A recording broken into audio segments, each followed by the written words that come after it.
અમદાવાદ જિલ્લાના ધંધુકા તાલુકાના રંગપુર ગામ ખાતે અંડરગ્રાઉન્ડ ગટર કામમાં થયેલા ભ્રષ્ટાચાર અને ગેરરીતિ બાબતે અગાઉ કરવામાં આવેલી અરજીનું આજ દિન સુધી કોઈ યોગ્ય નિકાલ ન થતા ભારે રોષ વ્યાપ્યો છે. આ અંગે આશરે 5 મહિના અગાઉ અરજી નંબર 1 કરવામાં આવી હતી, પરંતુ તેની યોગ્ય તપાસ કે સંતોષકારક જવાબ નથી મળ્યો.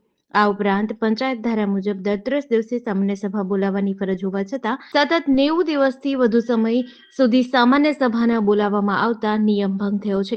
જે બાબતે તારીખ 13/11/2025 રોજ ન્યાય માંગતી અલગ અરજી કરાઈ હતી. તેમ છતાં આ અરજી પર પણ આજ દિન સુધી કોઈ કાર્યવાહી નથી થઈ.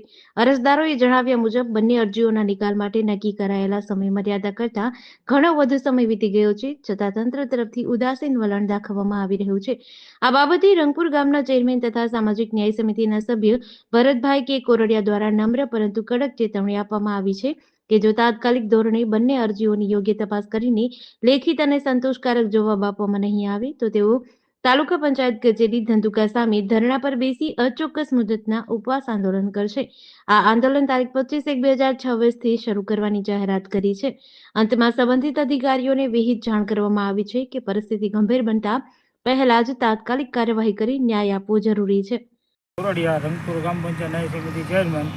અમારા ગામમાં 23-24માં ગટર નાખેલી નાખી, છૂટા નાળા નાખી 5 લાખનું બિલ ઉપર લીધું. વારંવાર તાલુકા પંચાયત રજૂઆત કરું છેલ્લા 5 મહિનેથી કોઈ યોગ્ય ન્યાય મળતો નથી. માટે હું 21 ઉપવાસ ઉપર તાલુકા પંચાયત બેસવાનો છું.